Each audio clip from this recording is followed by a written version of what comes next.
It's Dudes Who Bet Sports. Dudes Who Bet Sports. It's your favorite show. Dudes Who Bet Sports, where degenerates go. Dudes Who Bet Sports. Time to change your approach with Aaron Halterman and his father, the coach. Let's ride. Well, the Associated Press is full of shit. All right, guys, what's up? Welcome back to the Dudes Who Bet Sports Show on a Monday. First Monday in a while, Papa Dude. Yeah, we've had some problems. Can be on Monday, and it's usually our night. So tonight we got it leading into the a Monday night game that's kind of important tonight. Two mediocre teams, but one of them can win the division. So it's a big game tonight on Monday night. Yeah, it is a big game. Let's start with that. What do you think? The Bucks are a 3-point favorite. They are at home, but like you said, if the Saints win, they're right back in this thing somehow.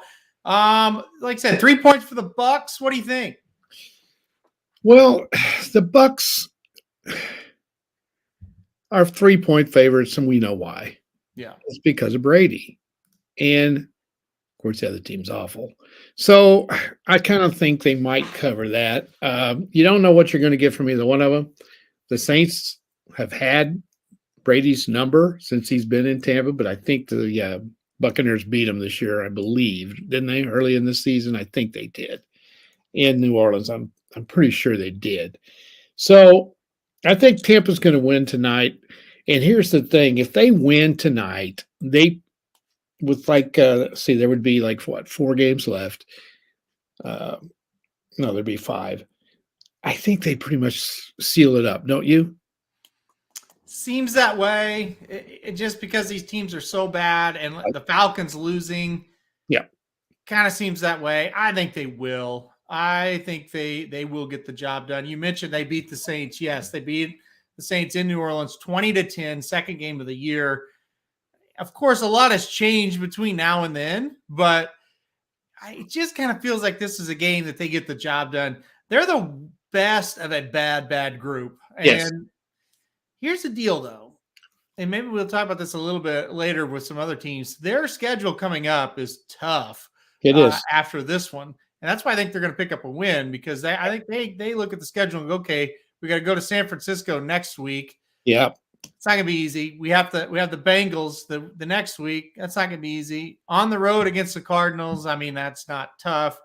Then the Panthers at home, and then they finish with the Falcons. So they need this one. If they lose this one, it could go downhill in a hurry. Yeah, this is huge for them because they go to 6-6. They'll have a 2-game lead on any team in their division, whichever one you want to pick. They'll have a 2-game lead.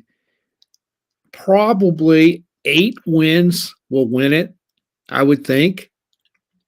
Wouldn't you think so? Yeah, probably 8. And if they get this one tonight, they have 6. They would only have to win 2 of those last 5. And you look at Carolina at Tampa. There's one of them, more than likely. Who knows what the Cardinals are going to do? Yeah. And then you got a game in Atlanta. And you know what? 7 wins might win it. It's entirely possible. It is possible. I just, for the Saints, the flip side of them, they've got games left against the Browns on the road and the Eagles on the road. They do have the Falcons and the Panthers at home. So let's say they can get the win tonight and get to 5. Panthers and Falcons would be 7. Maybe they could sneak in there. Have a shot. That he's got a bet on the New Orleans Saints to win the division. I don't think you're gonna cash it, but it's not dead yet. No, if they win tonight, that's why this is a big game. Mm-hmm. It's hard to believe a team with a record that poorly is still alive, but they are. And if they win tonight, they'll be 5-8, and they'll only be a half a game behind Tampa for the lead. And like you said, with that schedule, there are 2 more wins on there. It's kind of hard to see 3 more because you got to look at how they've played this year, and it's not very good. So, no. Well, that's the other problem. They just have. This whole division, it's like, if you just could have beat Team X that's really not very good, you would have won. And it just can't seem to do it. None of them can. This is the big one. You got to win this one. Oh, if you're the Tampa Bay Buccaneers. Absolutely. And then you look at Atlanta, they have 5 wins.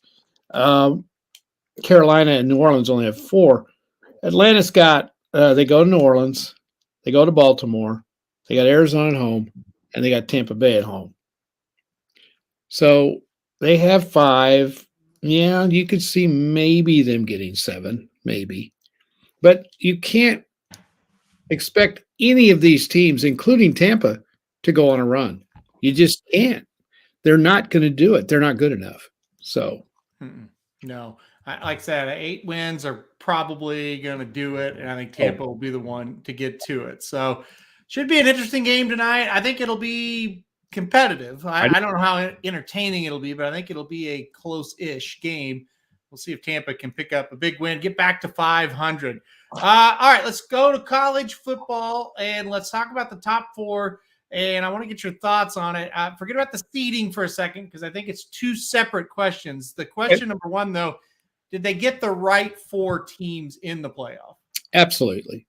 I don't know how anybody can argue that. I've heard a lot of people today say, well, I think Alabama would beat TCU. Well, they might. But Alabama lost 2 games.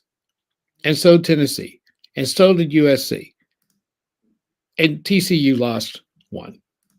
And it was a heartbreaking loss in a game they could have won. And what a comeback they made on top of that. Gutty team, I think a 12-1 team deserves to be in there over an Alabama team or a Tennessee team that didn't even play in their conference championship. Don't you agree? A big problem with the argument for Alabama is they did have a common opponent, and that common opponent was Texas. And TCU beat Texas 17-10, and it was 17-3 for a long time. Texas scored late. And Alabama needed a last-second field goal to beat Texas with Texas backup quarterback in the game. And the other thing is, I feel like if Alabama's jersey said Mississippi on it, right, and they had the exact same results, I don't think anybody would be complaining. Nope. Absolutely not. Alabama brand is what people are complaining about. Right? It's Alabama. They got to be really good. If you've been paying attention this year, for Alabama standards, they're not very good. No. I'm talking Alabama standards. They're still very good, but this is a team that almost lost to Texas. They almost lost to Texas A&M. They almost lost to Ole Miss. These teams are not great, and they almost got beat to some of them. And they did lose to Tennessee and LSU. We've seen this LSU team. They're not any good. Terrible. And, could Bama beat TCU? Could they beat Ohio State? Maybe, maybe not. I don't think it's a lock.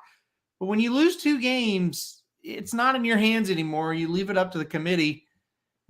I don't think it's, cut and dry, but I do think they made the right decision. Oh, I do too. And, the other team that I think is getting left out, if you're going to take a 2-loss team and you're trying to choose between Alabama and Tennessee, it's the brand again. Tennessee beat Alabama head-to-head. And so they lost 2 games, just like Alabama did. So they're not getting mentioned. It's all, Alabama's the one that everybody's talking about getting left out. And Tennessee beat them, and they have the same number of losses. So to me, the argument would have been if they took Alabama, they should have taken Tennessee. But they got it right, in my opinion. So did they get the seeding right? That's the other thing. They kept TCU at 3, which I was surprised about. I thought Ohio State would be 3, but they kept TCU at 3, and they put Ohio State 4. Do you agree with that? No, but I see the logic. They didn't want Michigan and Ohio State head-to-head in a semifinal game. I think that's it. I really do. Yeah. Whether that's fair or not, I don't know. Yeah. But I kind of think that's it. And the fact that Ohio State got beat so bad in that game, that's probably the other thing, too. Mm-hmm. And they didn't play in a championship game. Yeah. So there's one less game for them to put it all on the line like TCU had to do. So I don't have a problem with it, really. I don't. You got teams anyway, so. People chiming in about the Tennessee quarterback. Hayden Hooker was hurt. That's probably why they didn't factor in a little bit. Kind of crazy. Dennis brought up South Carolina. South Carolina back-to-back weeks ruined teams' chances. They ruined Tennessee's chances. And you got to say, they probably knocked Clemson out of it too. Clemson with one loss winning the ACC may have gotten in, That but would the have two been losses obviously had no chance because they lost to South Carolina. that is interesting.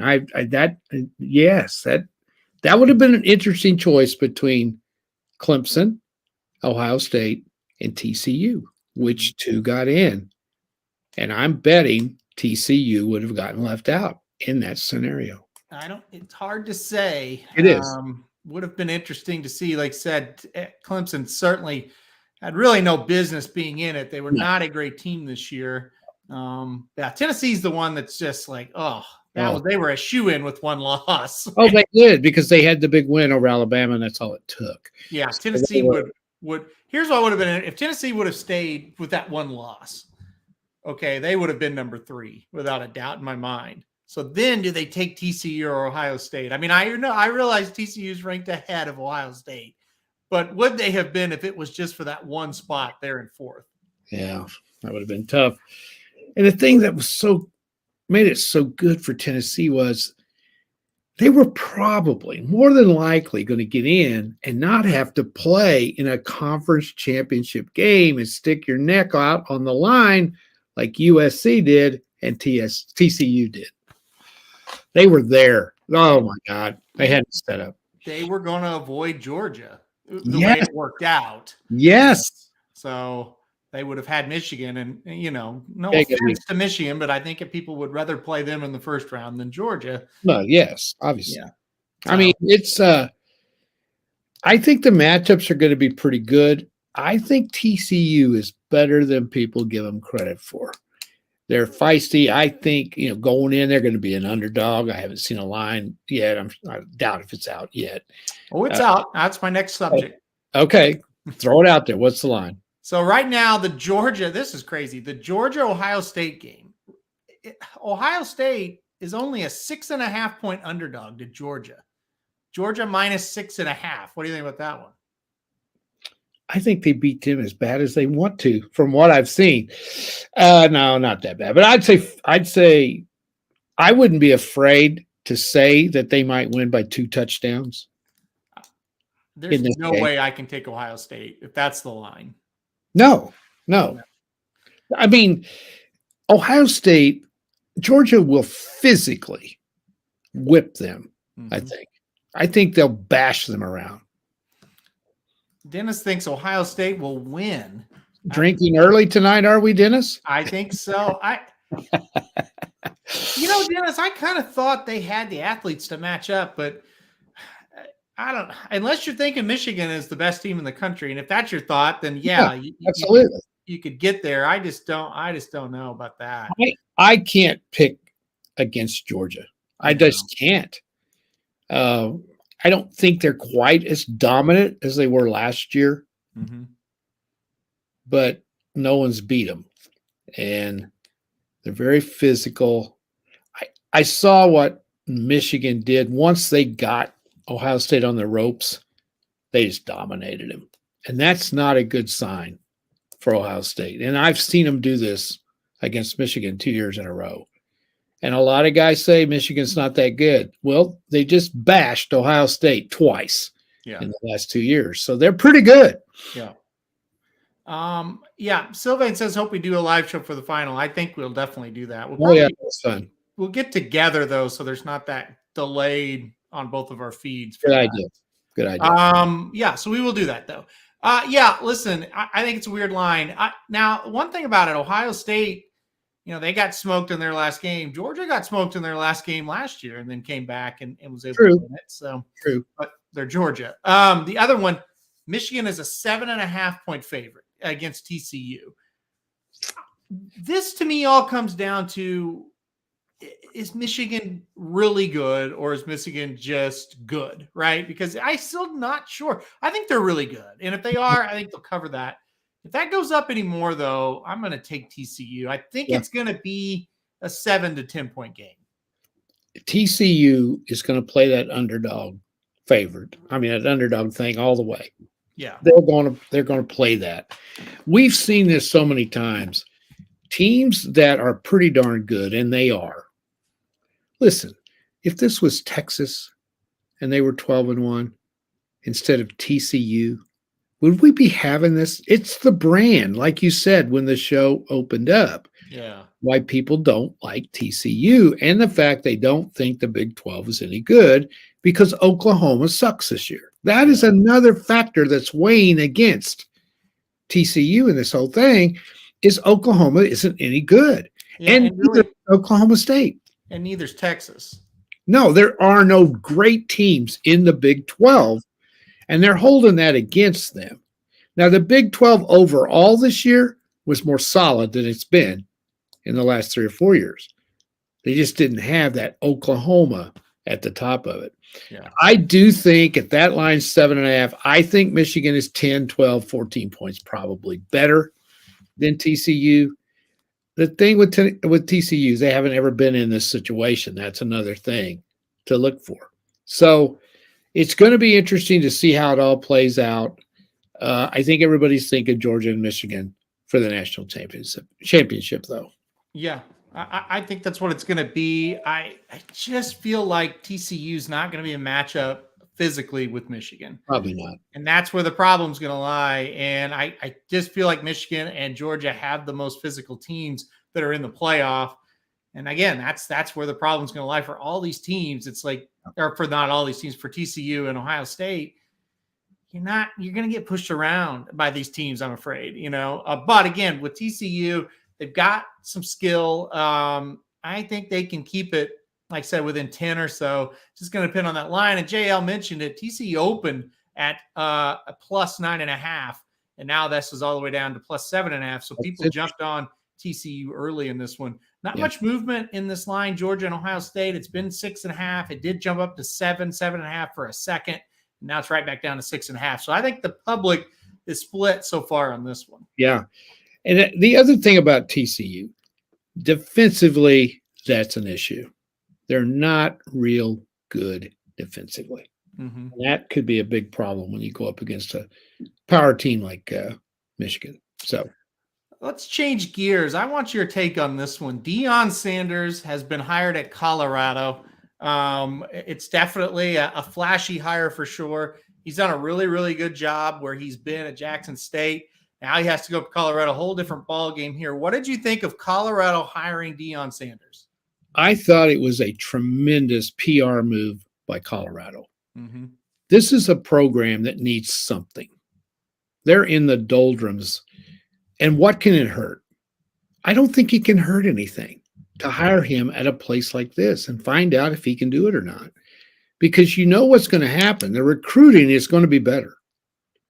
Neon Deion can relate to kids. Mm-hmm. He can. And he'll get some players. The key is how good a coach is he? And can he assemble a staff that helps him? And they're in the Pac-12. I don't think Colorado is capable of being 10-2. Probably not. But they've got a shot to be 7-5, 8-4. They've done that in the past. It's been a long time ago, but they have. I think it's a great hire. I don't see anything negative about it because that's a program that needs somebody with a name. And if it doesn't work, boom. What have you lost? You go 1-11 every year anyway. So what difference does it make? So I'm going to tell you something. I think this is the best hire they could have done. Me I too. think he's going to do a fantastic job. Let's think about Colorado for a second. You've been to Boulder, Colorado. That ain't a bad place. No. So it's a great place. That school in the 90s was really good. We're not talking 8-4. We're talking very good. Even in the 80s, they were good. Oh, yes. They've been good in the past. They're in a conference that sucks. But, I mean, USC's getting a little bit better. Utah's good. Oregon's always going to be there. Yeah. Everybody else, I'm not too worried about them. Now, the other key will be, is there any money in Colorado, NIL-wise? Is there something in line there? Because that we all know that's part of it now.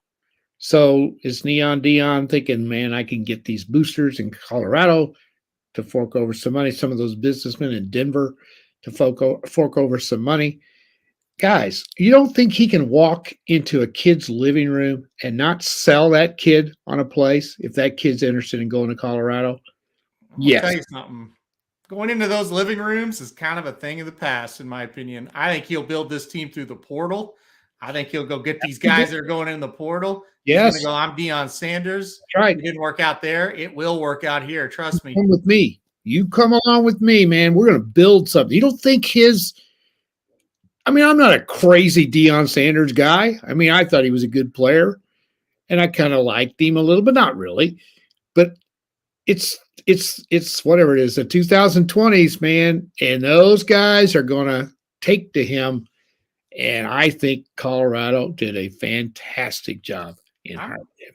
I really think the old mold of what you thought a college football coach was, and not what you thought, but what a college football coach was, is done. It's over. It may be. The way you're going to coach now in college, the head coach is going to be the marketing manager. And he is going to go out and he's going to market that school and he's going to go get these kids from the portal. There'll be some high school recruiting still. It's going to be a lot of portal. It's going to be operated a lot like an NFL team. Yeah. And that's the style of coach you're going to need. And Yeah. then the other big key is, and Tony said it, you got to get great assistants. You And do. the assistants have got to have them ready to play. It's going to be their job to get the schemes, get everything going. And the head coach is going to just be a facilitator like in the NFL. He's going to market his program and he's going to go out and try to get kids. And that's it. I don't think you're going to have to be a great X's and O's guy to be a great college head coach. In the old days of building a program through recruiting and high school, and it's over. These guys that are sitting out are gone once that season's over. That's right. They're not good. Forget about redshirting and developing guys. It's done. I totally agree with you. The red shirting part is ridiculous. Yeah. If there's a kid that can play, you get his ass out there because you're only going to have him 3 years anyway if he's really a good player. Mm-hmm. And I agree with you on that. I think kind of what you're saying is a head coach now is going to have to leave most of the coaching up to his assistants because he's going to have to be on the phone and looking at the transfer portal, keeping up with recruiting. It is a full-time job because you just simply don't know who's going to be there from 1 year to the next. This job was tough anyway. It's extremely tough now because as soon as that season ends, anyway, you're in on Monday, you're going through the roster. That's right. Coming back. What are your thoughts? You going to play in a bowl game? Oh, you're not. You know, it ain't like it used to be, guys. If your thought process is, I'm going to recruit this kid, I'm going to have him for 4 years, we're going to develop kid, it's not going to happen. If that is your thought process, you're done as a head coach. You're finished. And I don't care if you're the greatest X and O's head coach that ever lived. You're done if that is your thought process on how to build a program. It's not going to happen. And you're going to have to adjust. Mm-hmm. And the thing is, especially if you're a quarterback, if you've got a quarterback and you recruit him and he's not ready as a freshman, and there are very few quarterbacks that are ready as a freshman. There just aren't. He don't play, he's out of there. He's out of there. Nick Evers, true freshman at Oklahoma, gone. He left. Yeah.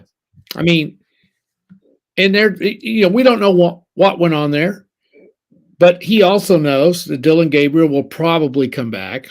We don't know that yet. Plus, they have a hotshot quarterback that everybody says is one of the best there ever has been coming in to OU next year, and Nick Evers knows that. He saw no action when Gabriel got hurt, and they threw out a stick man, so that was signed to me. He ain't coming back. And I don't know that I can blame him.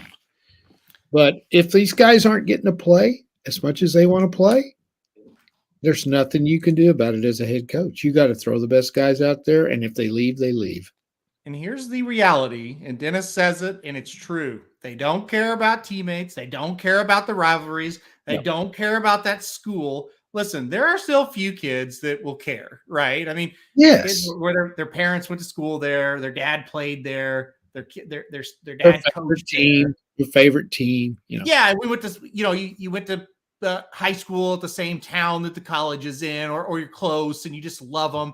There's still a few of those out there. Sure. The vast majority do not give a damn. They don't care, and you can't make them care. No, and it doesn't matter what you give them, how much clothing you give them, how many pairs of shoes, how you get it everywhere, how you feed them, yeah, how your locker room is, what your training facilities are. They don't give a shit. They don't care. Because it's everywhere. They can go anywhere and get that. That's right. They're just like NFL players. Yeah. Now, they didn't used to be.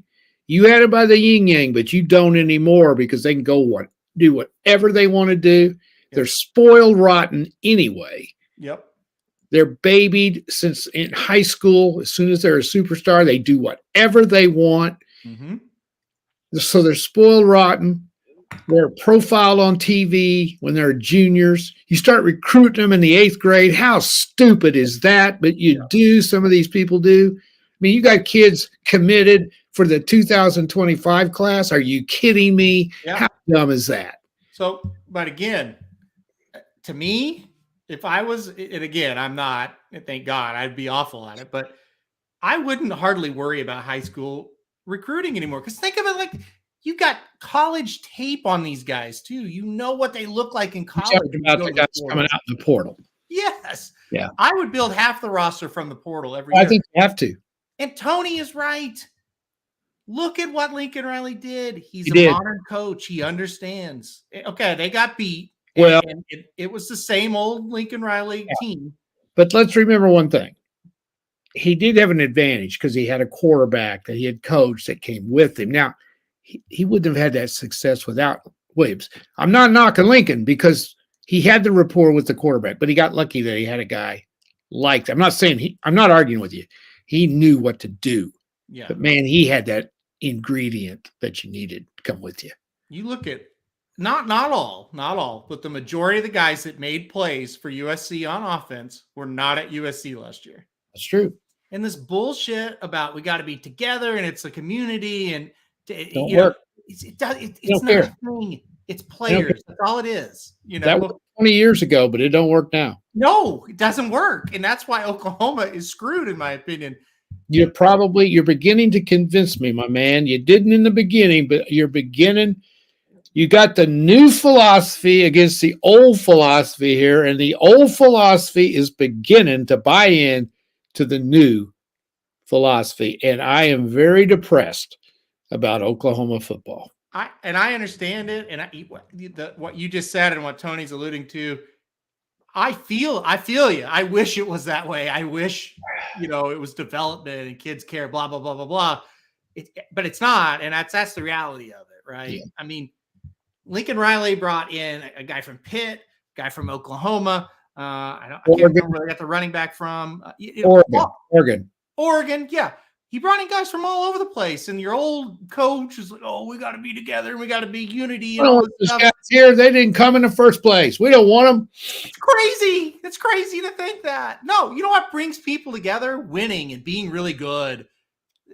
These kids don't have to like each other or be on the same team for all that long. They just need to be good. They need to now. They have to come in and work. They have to understand the offense and their expectation levels. But after that, it's just going out and getting the best players, and that's what he did. Just think about this too.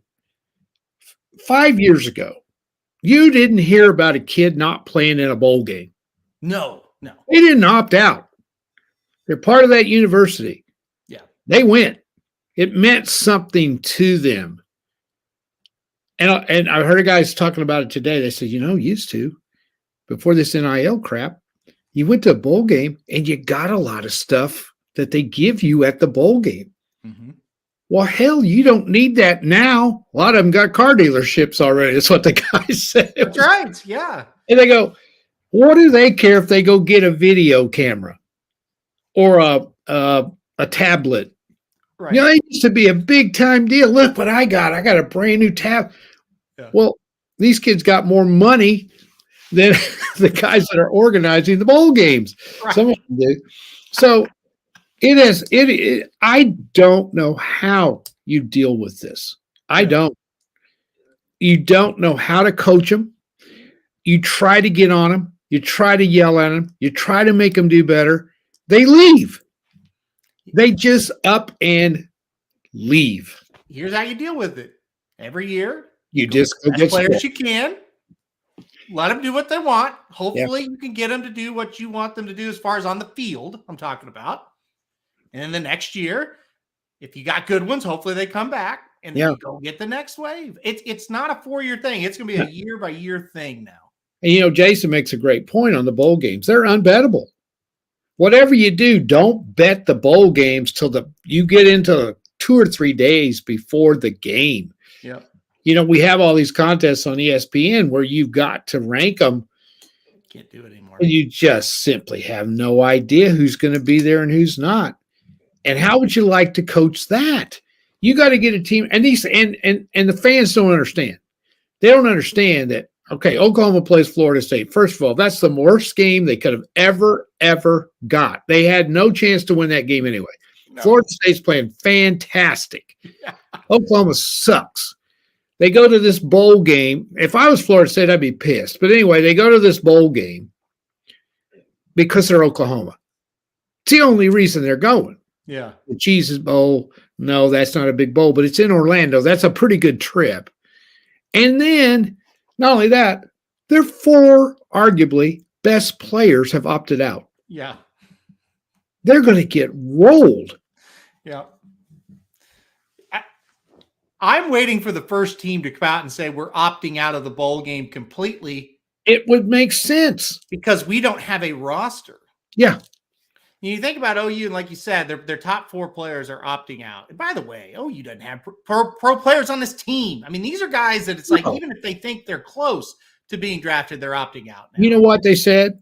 They're opting out because they're going to the Senior Bowl. Yeah. Bull. I mean, okay, yeah, it was Eric Gray, our running back, is a fine player. It's questionable whether he can play in the pros. I think he can in a certain place if he improves as much over the summers and everything as he did this year. And it would be awful if he went to the Cheez-It Bowl and blew out his knee. I get that.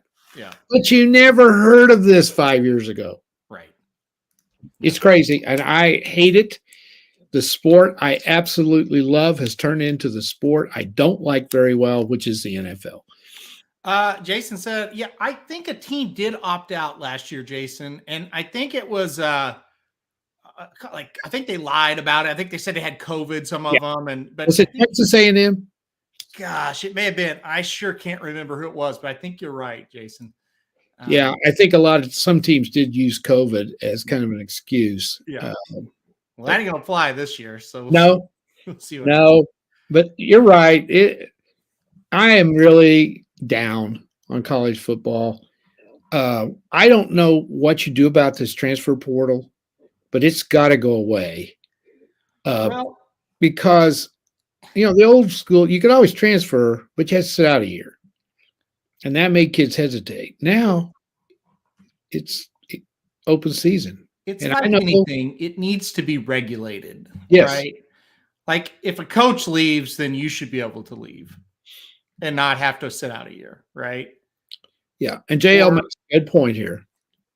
Go ahead. You finish your thought and then we'll get to JL. I didn't want you to pass over JL here. Well, he says JL says, as someone who works in football and has attended 10 Senior Bowl practice weeks, it absolutely does mean significantly more than the bowl games. There you go.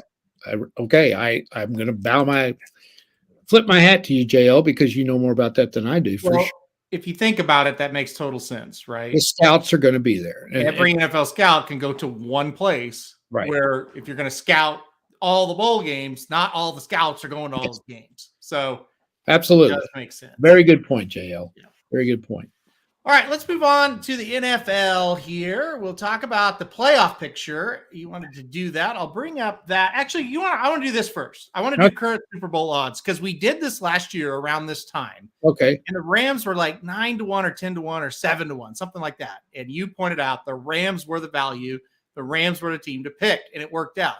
So I thought, let's do it. Well, it might again. You never know. It may have been beginner's luck. You might be able to do it again for us. So let's do it this year. Okay. I've got them up there right now. The Bills are the favorites at plus 370. That's almost 4-1 if we're talking horse racing. The Chiefs are plus 460. That's 9-2. in horse racing terms. Philadelphia 5-1 plus 500. Cowboys plus 750. Bengals plus 1200. San Francisco plus 1200. That's your top 8. Mhm. Who would you bet? I mean, you're getting a decent enough price. On any of them. Who would you bet out of this right now? Well, I'm a little shocked that Kansas City is not where Buffalo is. Yeah. Are you? Maybe because of the loss yesterday is why. So this was taken after the loss. Yep. This is up to the second. Yes. All right. I'm not going to pick the favorite. I don't pick the favorite. I would go against Buffalo at this point because of some of the other prices on the board. Not that I don't think Buffalo can win. I don't think they're the best bet right now. Boy, I want to pick the Eagles. I do. 5-1 is not a bad price. No.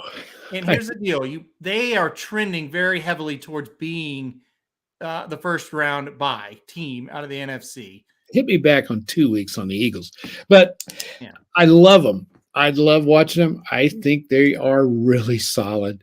And when you look at the NFC, see, I think the Eagles have the easiest road to get there from the NFC, easier than the AFC teams do. Yes. Yeah, I agree. Yeah. The team that's sticking out there that's playing awfully well, there's 2.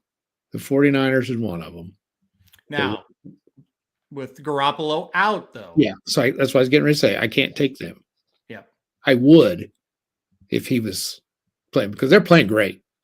With him in there, they might be where Dallas is, though. That's the thing. Their odds might be lower. Right. And the thing is, they're the type of team with him, and I think he gets a bum rap. I think he's serviceable. I think you can win a Super Bowl with him if you got the pieces around him. Their defense is so good. Okay, I'm going to take Dallas. It's stupid to take them, but I think they're better than Philly talent-wise. So I would go either the Eagles or Dallas. At 12-1, give me Cincinnati. Okay, I was going to go there too. That'd be my pick on the other side. And the reason is they got the Chiefs number. They can beat the Chiefs. Mm-hmm. And they're playing well.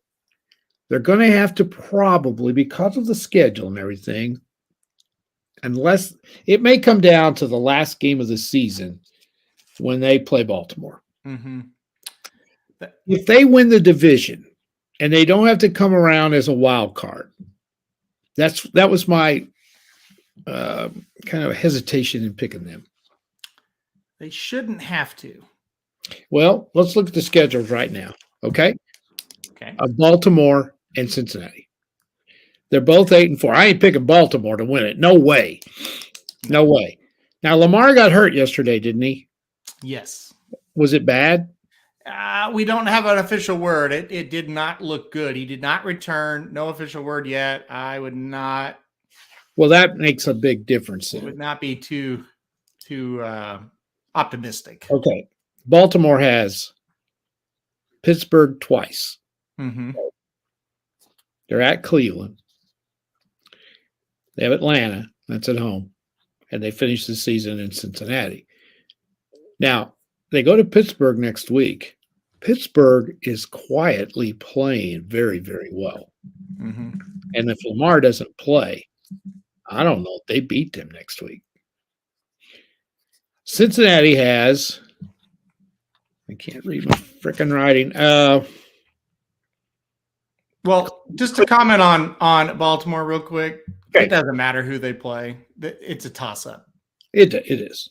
I mean, they beat Denver 10-9 yesterday. Oh, I know. Pitiful. Cincinnati's got, and they score right the last to do it. Yeah. Cincinnati's got Cleveland this week. That's at home. They go to Tampa. They go to New England. They have Buffalo at home. That's a toughie right there. Yeah. And they finish with Baltimore. So they've got four games there that they could lose. Tampa won't be easy. New England's always hard to win at New England. The Buffalo game could knock them out. However, you're right. Baltimore can lose to anybody. I think the Bengals are 8-4 right now. If they win 4 of those games they're in, they win the division. I think it's doable. I don't. What about 3-2? That'd be my thing. I think that's more likely what's going to happen. 11-6, which usually wins you a division, or it's close. I don't know who would. I don't know what the second tiebreaker is between Cincinnati and Baltimore, because Baltimore's already beat the Bengals. Mm-hmm. If the Bengals beat them again, they would both have a win. I think they go to division after that division records. Cincinnati's better. They're more consistent. If they get in and win the division, that game yesterday was the key. That was a huge win for them. Mm-hmm. I like your pick a lot. I do. I think they are a lot better than people think they are. I just think at 12-1, they're worth a play. I would probably take the Eagles second at that 5-1. I think those are the two. I really like 49ers. I thought they were getting ready to really come on. That injury to quarterback. I mean, we're talking about Brock Purdy being the starting quarterback there. Right. It's not going to end well. I mean, there's a rumor Baker Mayfield might get signed. I mean, it's that's bad. So it's a bad situation. And I'm a huge Baker fan. Yeah. Another conference that's interesting is Buffalo. Well, yeah, let's go to that now. Okay. And Miami. Yep. And Buffalo has the lead now in that division. So that is huge. Buffalo finishes with the Jets. Golly, I wish I'd have wrote this better. I can't read it. All right, I can read it off, thankfully, because I use a computer to read the okay. The Dolphins. It's the Dolphins. So they have the Jets. Here's Buffalo's schedule. They're at home against the Jets, at home against the Dolphins.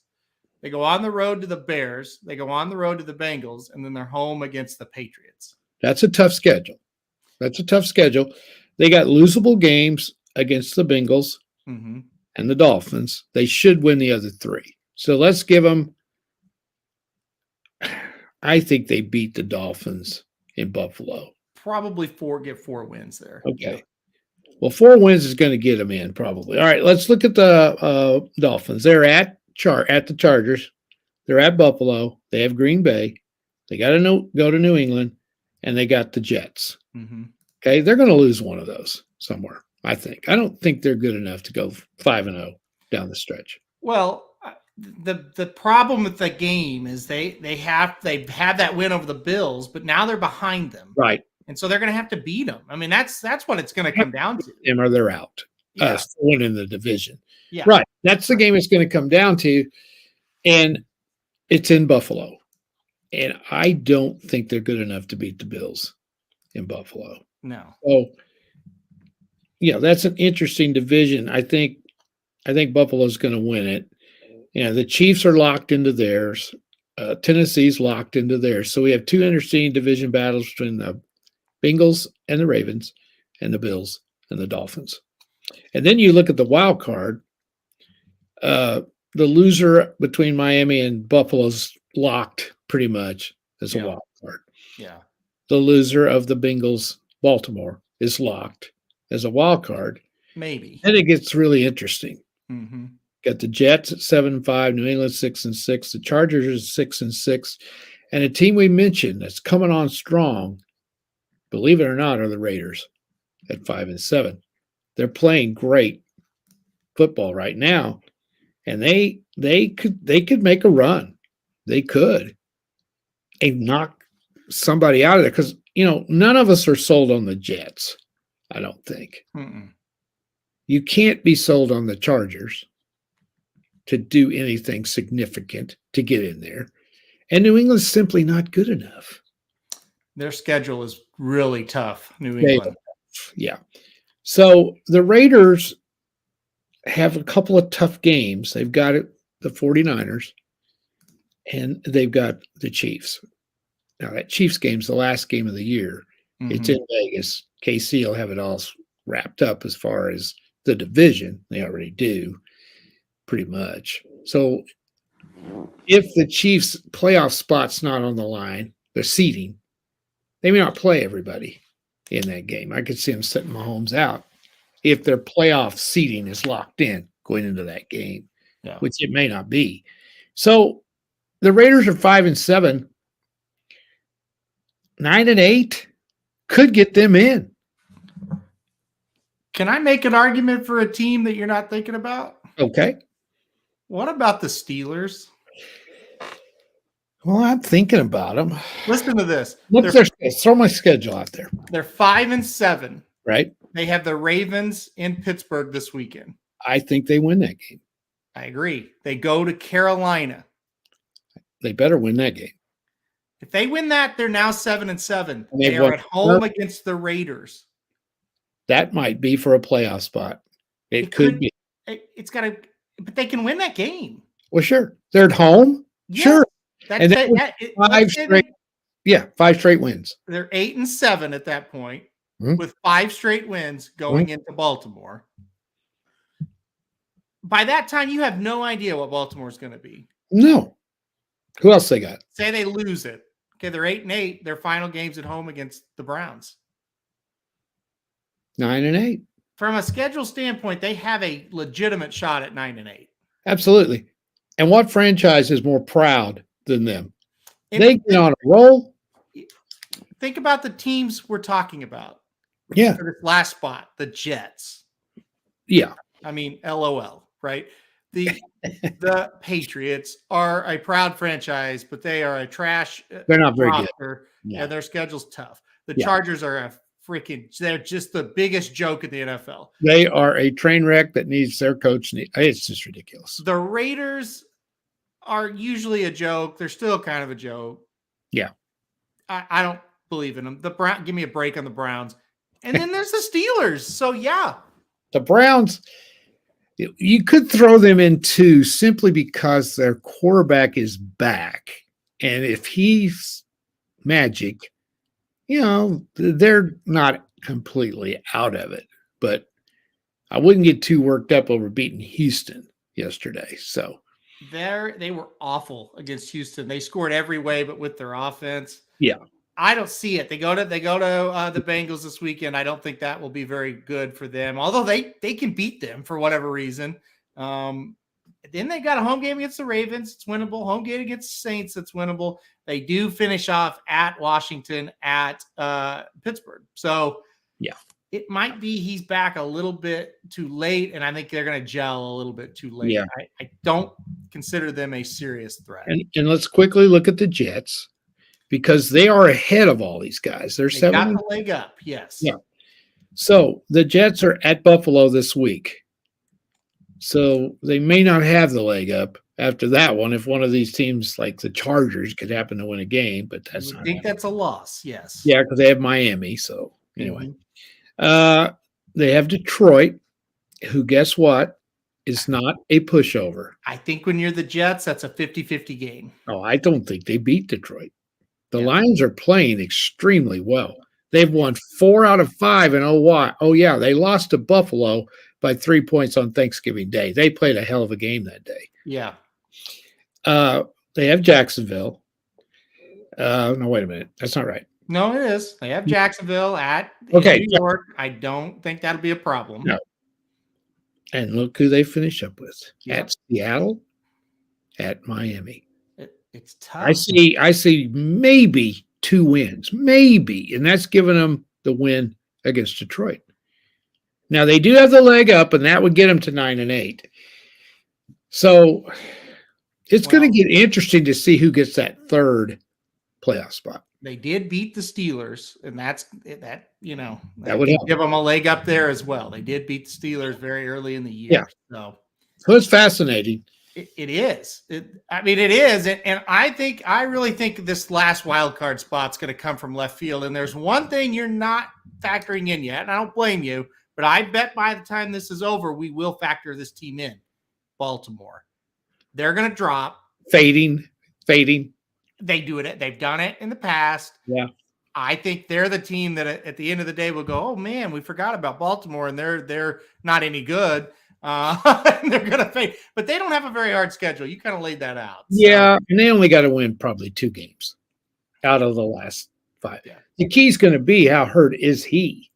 Right. Now you go over to the other side. Yeah, the other side, it seems like we're just battling for that last spot. It does. It does. Because, the Eagles are in. Forget it. And they may not win the division, though. But they're going to win. I think the Eagles are going to do it. I do too. But they're in the playoffs. It doesn't matter. It's just where are they? Yeah. Ditto for Minnesota. Oh, they're going to win the division. So yeah, forget that. The Tampa thing is a joke. But let's count them as they're going to win it. Okay. And then I think the 49ers will beat out Seattle. I still think they're better than Seattle. I agree. We'll see. But then you put Cowboys are definitely going to, if they don't win the division, they're definitely the 5th. They're in. Yeah. One of those two teams, probably the Giants. Well, there's 3. Well, okay. So 2 of them's going to make it probably. Yeah, they have to.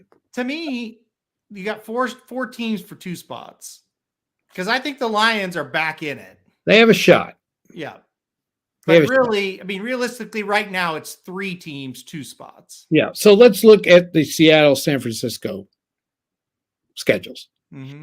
Okay. Seattle's got Carolina at home this week. That's a win. Mm-hmm. San Francisco this week has Tampa at home. Well, let's say Tampa wins tonight and San Francisco doesn't have a quarterback, which they're not. They won't have one this week. That suddenly turns into a very tough game for the Niners. Okay, then the big one. The next week, San Francisco has to go to Seattle. Yep. That's going to go a long way. Now, let's say that both teams win next week, and it's iffy for San Francisco, in my opinion. Listen, it's iffy for Seattle every week, too. They're up and down. It is, but Carolina, come on. Well, that's true. It is Carolina. They're going to beat them. Yeah. Okay, and then let's say that Purdy still has to play in that game at Seattle, mm-hmm. and they win it, and suddenly they're tied. So now we go down to the last 3 games. Okay, here's the big one for Seattle. They got to go to the Kansas City. Yeah. They're not going to win that game. No. And the same week, though, 49ers have to play the Commanders. Now, that's at home. So they may regain the edge right there. Then the next week, Seattle has the Jets in Seattle. Well, San Francisco has a very tricky game at Vegas. This one's going to go down to the wire. It is because of the quarterback situation. Yeah. It's going to be close. They end up at home, both teams, division games. Seattle has the Rams, and the 49ers have the Cardinals. Yes. So I could see this going down to that weekend. It just could because of the quarterback situation, like you say. It feels to me like both are going to make it. I think so. But I don't know who's going to win the division. I don't either. So if we assume both make it, then you're down to 1 team or 1 spot for 3 teams, right? Giants, Washington, and Detroit. 2. No, there'd be 1 spot, 3 teams. We're assuming Seattle's in. And okay. I mean, Seattle's in. Okay, I got Correct. You. Yeah. Okay. So everybody's sitting here saying, look at the Lions schedule. Everybody's saying, look at the Lions schedule. I didn't look it up. They're 5-7. They are at home this week against the Vikings. Yeah, that's good. You know what? They will play them well. I think they might beat them. They might. They got a lot. They have to go to the Jets. They got a lot more to play for than the Vikings do. Correct. Yeah. That's the key. Yeah. Then they have to go to the Jets. They have to win that game. Do they have to, though? Because listen to this. Okay, keep going. Panthers, Bears, Packers. That's their last 3 games. Is the Packers game in Green Bay? Yes, Packers game's Green Bay, but it's the last game of the season.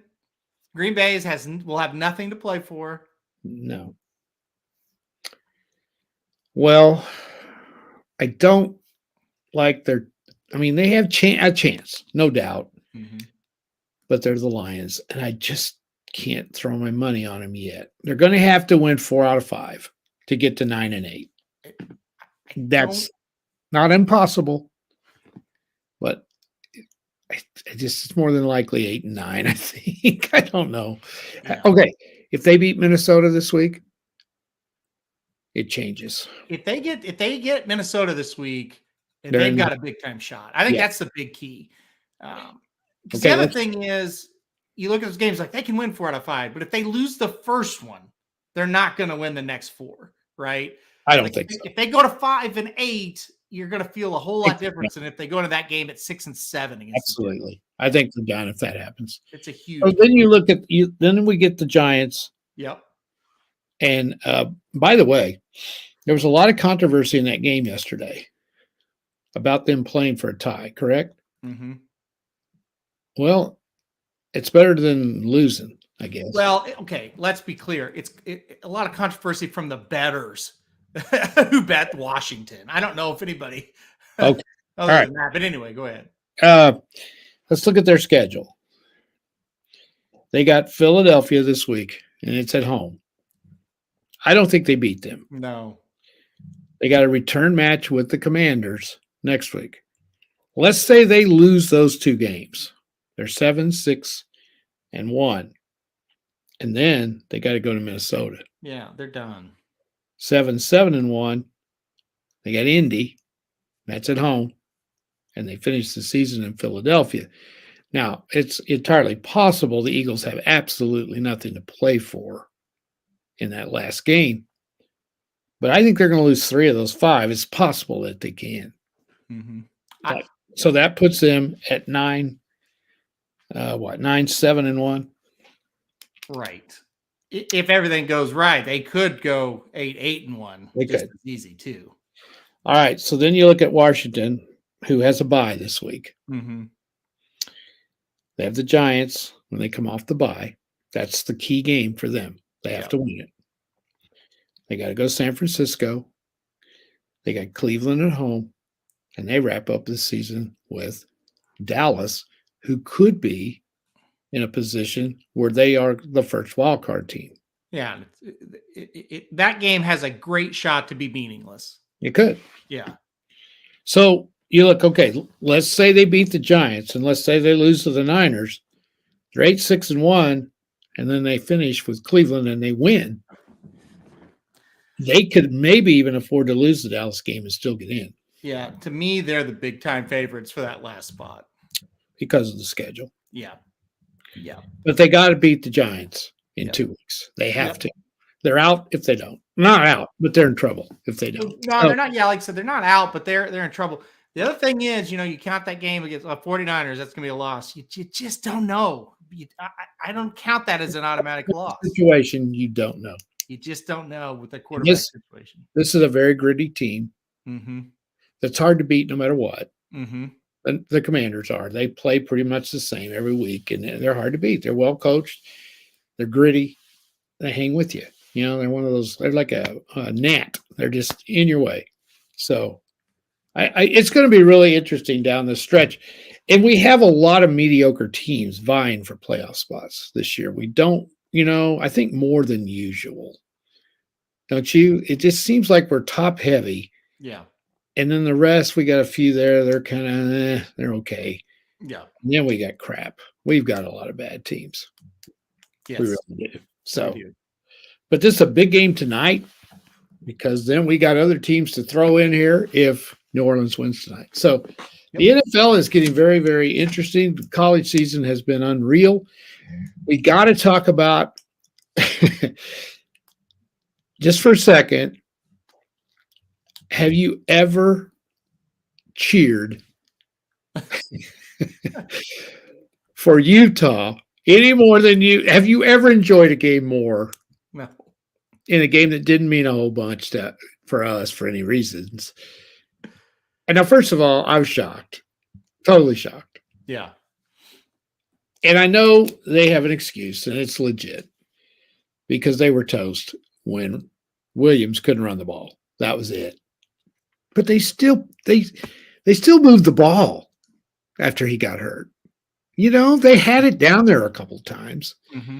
Yeah. They could have got to 31, 30. They did not, just couldn't move it. But have you ever seen a defense? Well, yes, you have. We've seen it many times at Oklahoma under Lincoln Riley when the defense just totally collapses and quits. They just quit. Yeah. And their offensive line quit. Yeah. I mean, Williams couldn't move, but he didn't even have a chance. No. It was finally. I've been waiting for that to happen all year, and I watched them every week, and it's like their defense looked good at times. I'm like, I don't know. Yeah. I basically was sitting here thinking it's Oklahoma. It's all Oklahoma. And then it was so nice to see him just get shredded and be like, oh, there it is. It reminded me of what Kansas State does to Oklahoma. Only it was worse. And kind of the epitome of the whole thing is when they just killed Rising, the quarterback, on that hit. Yeah. And he just bounced up like a rubber ball and said, let's go for the next play. See, that kind of epitomized the whole thing. That is Lincoln Riley team in a nutshell, right? Mm-hmm. After the game, the announcer said, Utah, they're the bullies. No, here's what a bully is. You beat up on the weak, and then when you get slapped in the mouth, you have no response. That's what a bully is. That's what Lincoln Riley coach teams are. I've seen it year after year after year. Yes, the defense is always bad, but one of the biggest things is when you hit one of his teams square in the mouth, there is no answer, and there never has been. And that kid from Utah just bounced up. Yeah. He didn't go after the guy. No.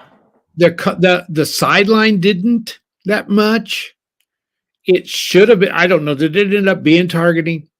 No. Well, it was iffy, but yeah. Had that been a USC, like you said, they would not have reacted that way. No, his teams, for whatever reason, when you get hit them in the mouth, they just can't respond. And I can't tell you how many times I've seen teams of his start like that. It just like, wow, this may be the best team in the country. Like, they look so good. We were all saying it. Yeah. Who's going to beat this team? But here's what happens. And listen, Caleb got hurt. It was a big part of it. I still don't think they would have won because they weren't going to stop him. But it would have been just like the last game they played. It would have been back and forth. Yeah. I've seen it a million times when his initial game plan gets stopped. And this time it was because of Caleb Williams getting hurt. I don't know if they ever would have stopped him.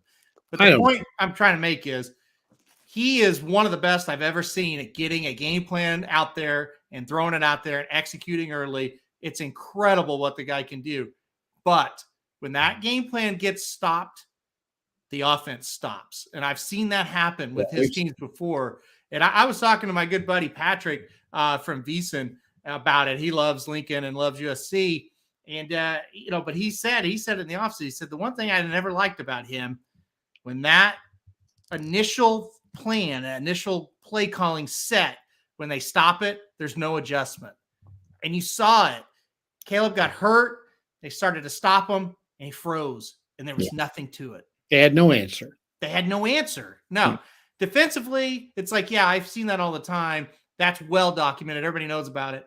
Offensively, I have seen what happened to them a lot. His coach teams a lot. And that goes unnoticed unless you watch him a lot, his teams. Right. And again, I don't want to criticize him. He's done a fantastic job out there. That was a masterful performance of straightening up a mess in just 1 year. What a job he did. Fantastic. Yeah. But for better or for worse, they are now Oklahoma. Yeah. And I think you can say Ohio State is Oklahoma also. I've said this for 2 years. Pretty much. That's what it reminds me of. Yeah. When they went up against Michigan and they got hit in the mouth, and the bully gets hit in the mouth, and then the bully cowers. That's what Ohio State's look like, and that is what OU looked like for under Lincoln Riley every year. Past the first year, I think the first year you couldn't really say that. The other years, 100%. Yeah, and that's what they look like. They look like it was a carbon copy of what we've watched at Oklahoma. It was everything, and I was shocked. I thought they blow the play calling locks up and the defense all of a sudden just out of nowhere. It's not like that defense was awful the whole game, but just out of nowhere it implodes. And when it implodes, they can do nothing. Did you Nothing. hear? Okay. Did you hear the press conference? No. I did. I watched it.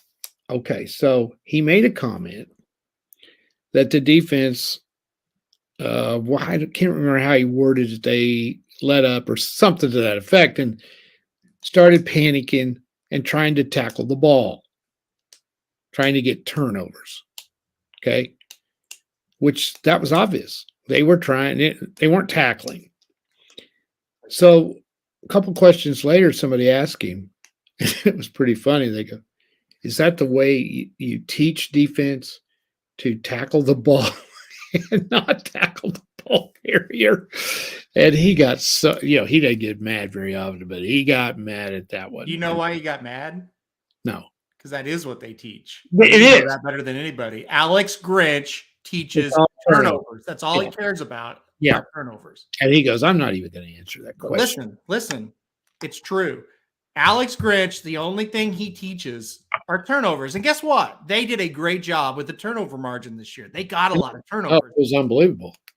But they fundamentally, defensively, his teams are not great. They can't tackle. No, they cannot tackle, but they can get turnovers. Yeah. So it's up to them. His press conference was so familiar. You need to go back and watch it. You're going to say, "Oh, I heard this several times over the last few years." Yeah, exactly. Just sick for these players and how hard they work. But let's not forget how far we came this year. We had a fantastic season. We can't lose sight of that. Sure, this is disappointing. All true. And that's what coaches say. And he was all class, just like he always is. The big thing is, I think every USC fan is going to go, look, it was year one and look what they did. And it's true. Oh, it is. And they think, well, it's only going to get better. It's not. It'll be about the same. This is what you're going to be. And that's fine. You know, what you are is really good. And you may get in that Pac-12 championship game and you may win it for sure. Sure. But No doubt. this is what you are now. It's what's not going to get better. What's it going to be like when they transition to the Big Ten, where it's a little bit of a different brand? Although the Big Ten was terrible, other than 3 teams. Well, and the other harsh reality that will hit them once Caleb Williams leaves next year, Another- unless he just gets another quarterback. He always does. When he misses, he doesn't always. When he misses on a quarterback, oh boy. Oh yeah, but he didn't miss on Spencer Rattler, sort of, and it got real bad. When you think about it, okay, quarterbacks he's had, he did not recruit Baker Mayfield. He fell into his lap. Mm-hmm. Kyler Murray transferred from Texas A&M. Did he have a hand in getting him there? Yes, but that's not a high school recruit. Jalen Hurts transfer. Yep. The first guy he had to go get after those 3, which by the way are all pretty darn good. That's good there, JL. 67 quarterbacks entered the transfer portal today. 67. And that's what we're talking about. You don't stay if you're not playing as a quarterback. Anyway, then he whiffed on Spencer Rattler. Yep. He missed on him. And Rattler's okay, but he wasn't as good as. No, but here's the whole point. He can't win at the high level with Spencer Rattler. No.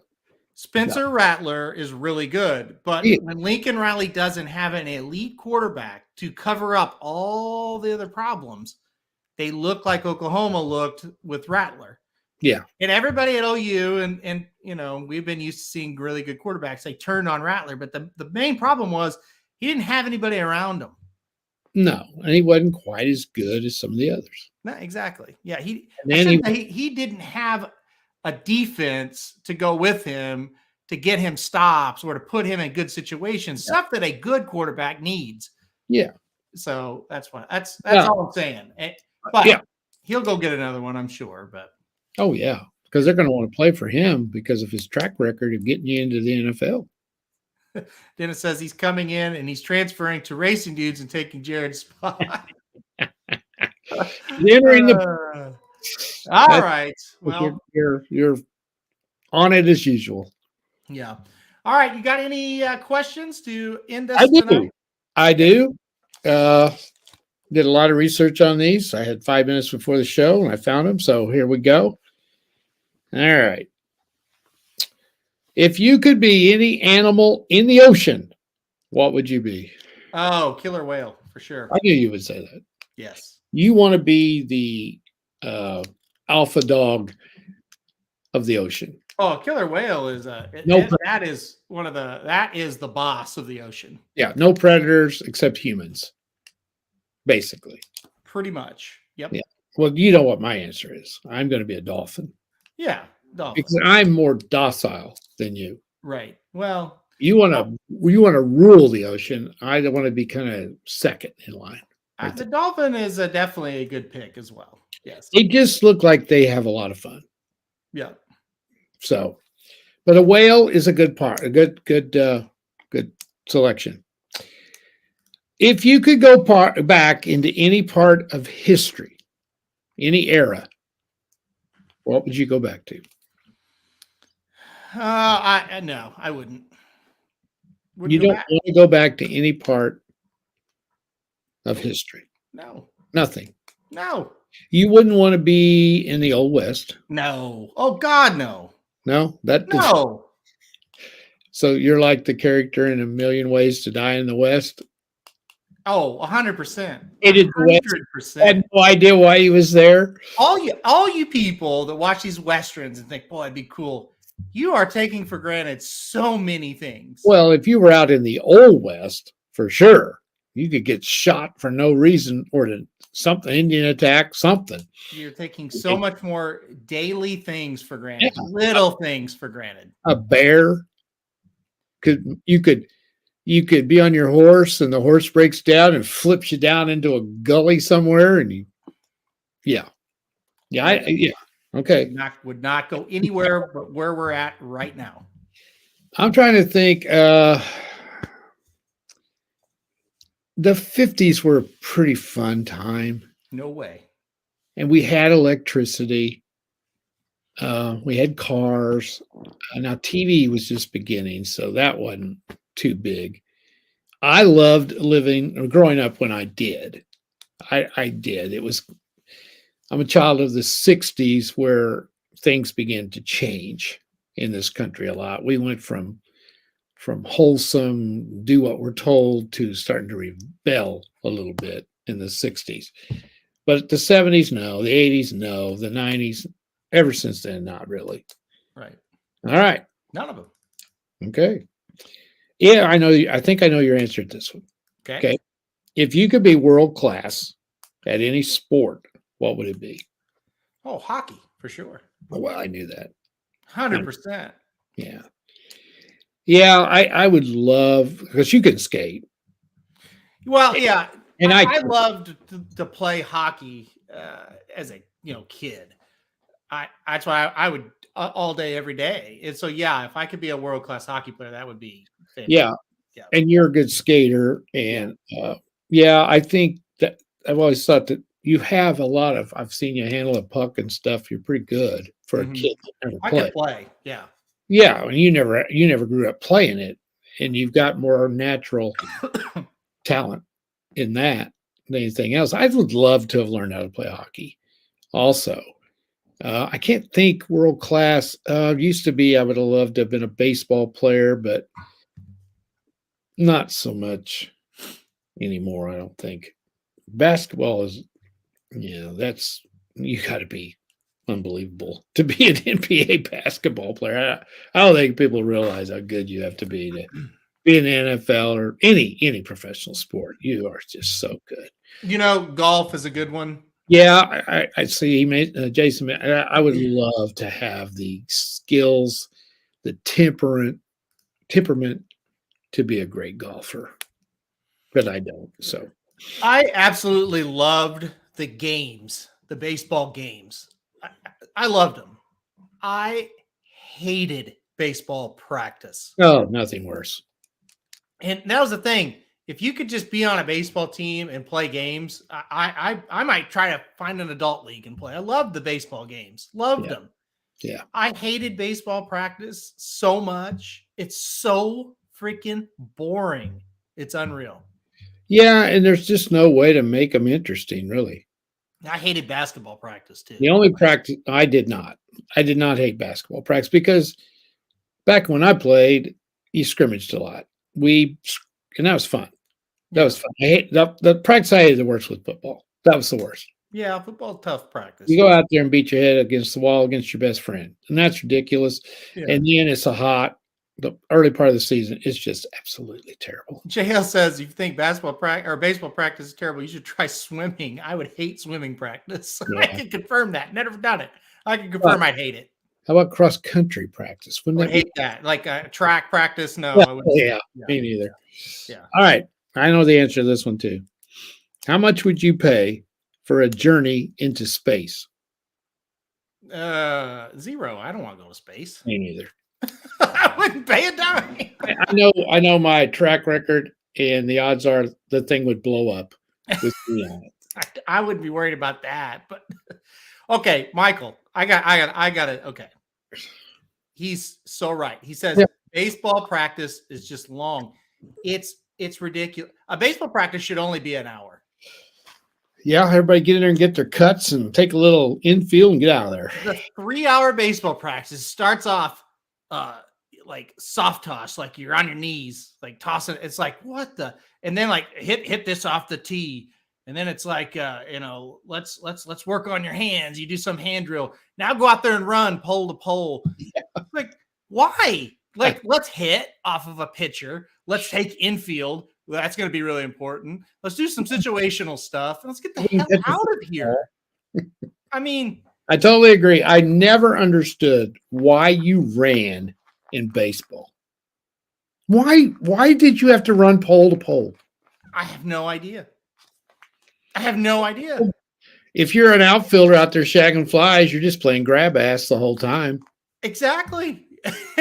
You go out there and kids taking batting practice and you just throw it to him, just standing there. And it's like, this is the dumbest thing. Yeah, you got a kid up there that can't hit. And that's the worst. They give him like 100 swings, and this kid couldn't hit off of a tee, let alone. This is the last one. This is the last one. You got to hit this one. They swing and miss.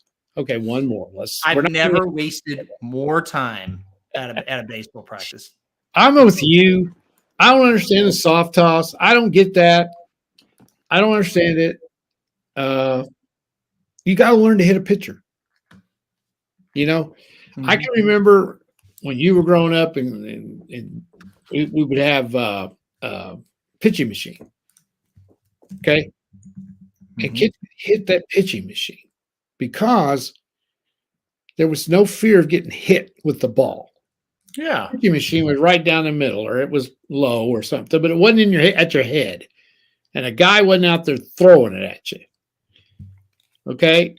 So when you go to the pitcher, it totally changes. Oh, everything. Pitcher different. You get this big old kid out there that's smoking it. As one of them gets a little too close to you, that's it. Yeah, Cart Ramrod says the same thing. 6-hour baseball practice. It's insane. I tell you what it is. Most baseball coaches are fucking just obsessed with baseball. They are. They're out of their mind, obsessed with baseball. And I think the kids are too. And the kid, we just want to play. Too.